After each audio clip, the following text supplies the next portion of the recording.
Assalamualaikum warahmatullahi wabarakatuh, sahabat-sahabat subscriber di mana saja berada.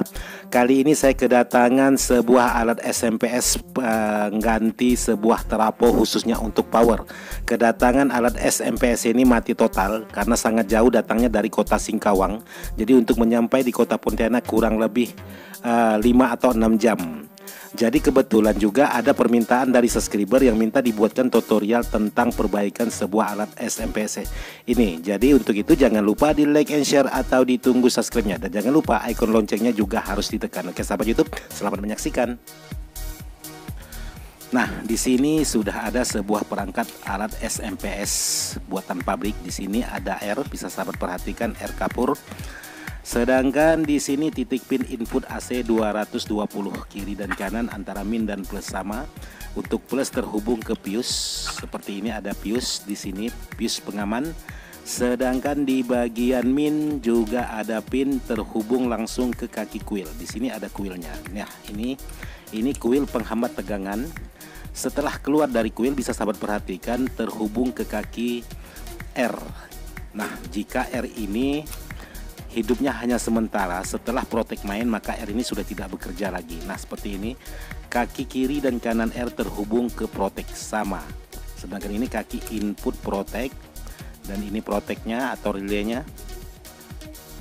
Nah setelah keluar dari relay terhubung ke dioda, maka dari tegangan AC masuk ke dioda, dirubah dari dioda menjadi DC. Nah seperti ini DC-nya, diodanya yang ditempel ke heatsink. Nah seperti ini sudah menjadi DC, namun untuk DC ini masih tegangan tinggi. Jangan coba-coba untuk menyentuh di kaki elko ini menggunakan 2 elko seperti ini. Setelah dari elko bisa sahabat perhatikan, disinilah titik kerusakan sebuah alat SMPS ini. Ada 2 buah transistor FET. Di sini bukan transistor biasa, ini transistor FET, bukan transistor PNP atau NPN. Nah ini FET-nya ada 2 buah. Sedangkan di bagian sisi kiri dan kanan, jika sahabat ingin menambah transistor FET-nya masih bisa ditambah antara kiri dan kanan, hanya menambah 2 buah menjadi total 4 buah. Sementara bawaannya hanya 2 buah seperti ini. Nah sekarang kita cek apakah betul di bagian transistor FET-nya yang bermasalah atau ada bermasalah di bagian lainnya. Oke, kita paskan multinya dulu biar sahabat-sahabat subscriber bisa kelihatan. Nah, kita ukur di sini untuk FET sudah saya sedot, maksudnya sudah saya buang solderannya. Nah, seperti ini. Jika kita ukur seperti ini, ada terhubung antara kaki kiri dan kaki lainnya, maka sudah bisa dipastikan titik permasalahan SMPS ini ada pada di bagian transistor FET-nya, bukan ada di bagian yang lainnya. Oke, sekarang coba kita buka atau kita lepas dari heatsink atau dari PCB-nya. Kita buka dulu.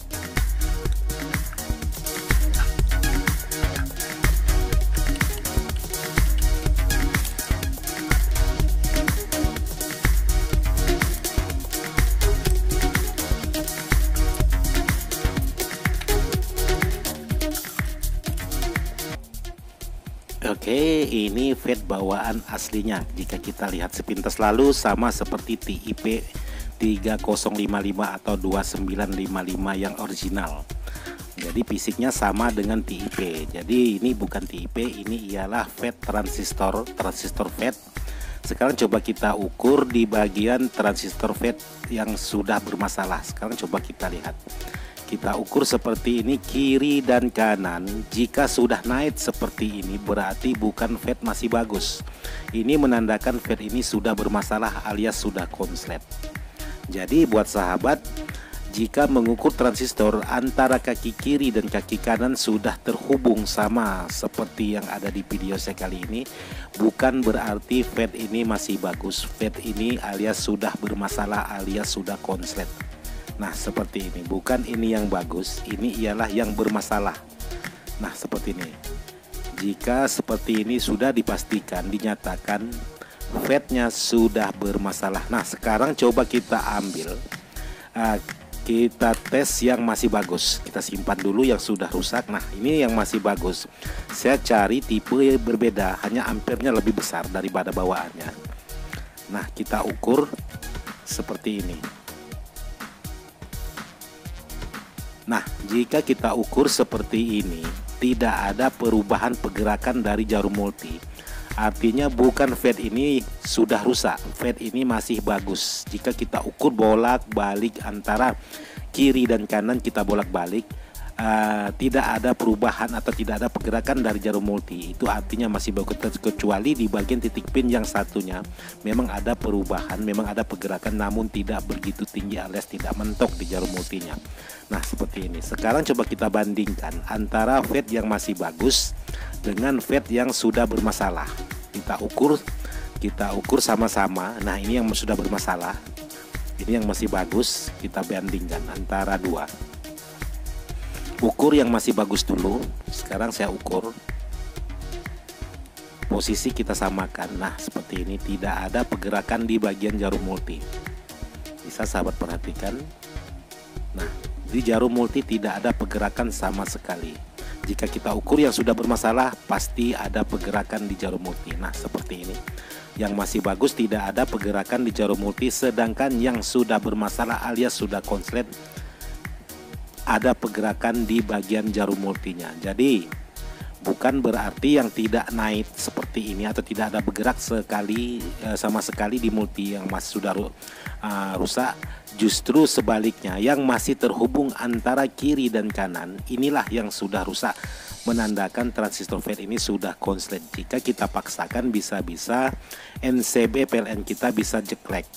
Karena ini kerusakan seperti ini, bisa sahabat perhatikan saya cara mengukurnya.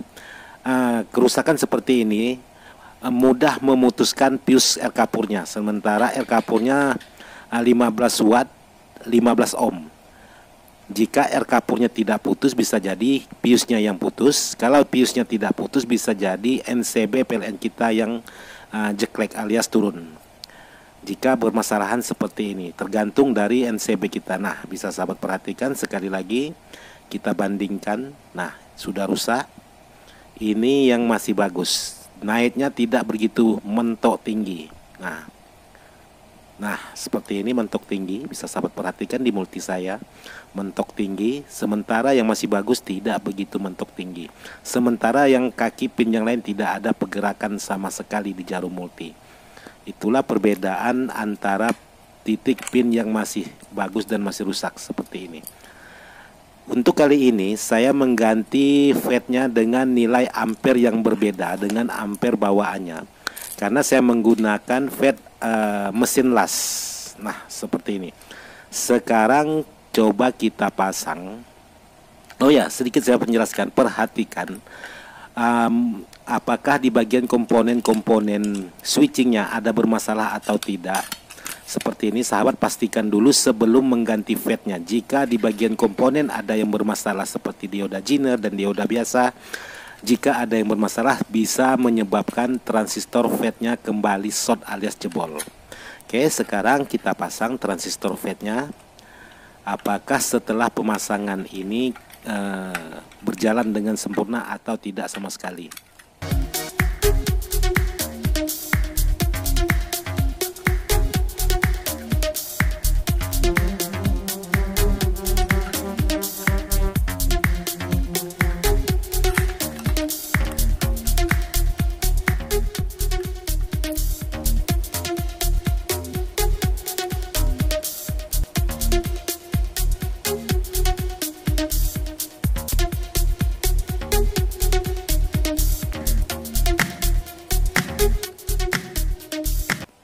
Oke, sekarang kita ukur setelah kita solder semua titik kaki pin padnya.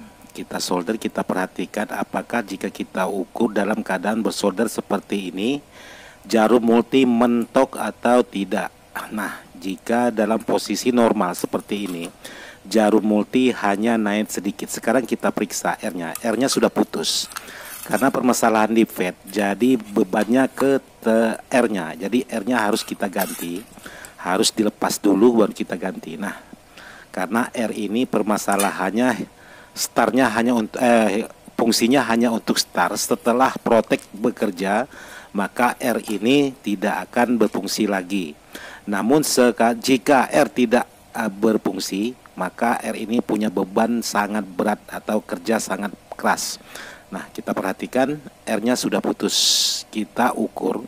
Jika R tidak naik seperti ini, maka bisa dipastikan sudah putus alias tidak bisa dipakai lagi. Harus kita ganti. Nah, diperjelas lagi. Kita ukur R-nya. Nah, seperti ini. Sedikit pun tidak ada pergerakan di bagian multi. Artinya R ini harus kita ganti. Untuk kali ini saya mengganti dengan nilai R yang berbeda, namun tidak menggunakan R. Saya menggunakan NTC. Jadi seperti ini, NTC yang saya ganti, saya seri 3, bukan di paralel, ini seri 3. Sambung menyambung seri. Jadi seri karena NTC ini kerjanya hanya sebentar, sama dengan R.